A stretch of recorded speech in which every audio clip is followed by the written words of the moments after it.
ஆசிரியர் Anthony Thomas எழுதி பேராசிரியர் அருள்ராஜ் அவர்கள் தமிழாக்கம் செய்த நாம் ஜெபிக்கும்போது புத்தகத்திலிருந்து வாசிப்பவர் ருஃபீனா ராஜ்குமார். விலைமதிப்பற்ற அபிஷேகம்.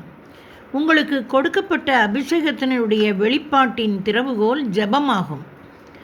நீங்கள் ஜெபிக்கும்போது உங்களுக்கு கொடுக்கப்பட்ட அபிஷேகம் உங்களில் இருந்து நீரோட்டம் போன்று சரளமாக வெளிப்படும்.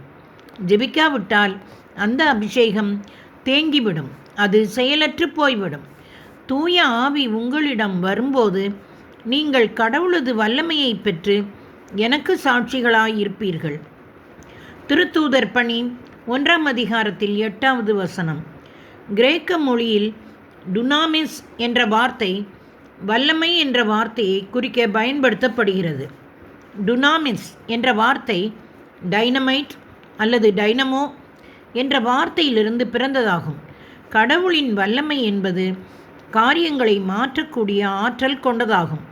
ஆனால் அது நாம் ஜெபிக்கும்போது மட்டுமே முழுமையாக வெளிப்படக்கூடியது.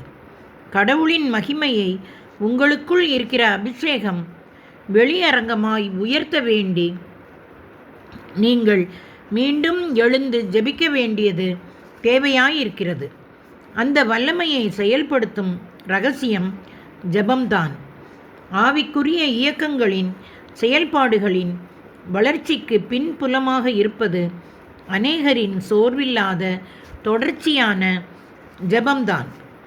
திருத்தூதர்கள் ஒருவனின் மகனிடமிருந்து தீய ஆவியை ஓட்ட முடியாத போது இயேசு அவர்களிடம் கூறியது, இவ்வகை பேய் இறை வேண்டலினாலும் நோன்பினாலும் அன்றி வேறு எதனாலும் வெளியேறாது. மார்க்கு எழுதிய நற்செய்தி 9வது அதிகாரம் இறைத்திரு வசனம் 29. திருத்தூதர்கள் அதிகாரம் பெற்று இருந்தார்கள். ஆனால் ஜெபத்திலும் நோன்பிலும் குறைவுபட்டு போயிருந்ததால் அவர்களால் இந்த குறிப்பிட்ட சூழ்நிலையில் வெற்றி பெற முடியவில்லை. அபிஷேகம் உங்களுக்குள் இருக்கிறது. உங்களுக்குள் உள்ள அந்த கடவுளின் வல்லமையை நீங்கள் உணர தினமும் அனுபவித்து அறிவது தேவையாயிருக்கிறது. நீங்கள் தினமும் தொடர்ந்து ஜெபிக்கும்போது உங்களுக்குள் உள்ள அந்த வல்லமை இருளின் எல்லா வல்லமைகளையும் விட பெரிதாயிருப்பதை அறிந்து கொள்வீர்கள்.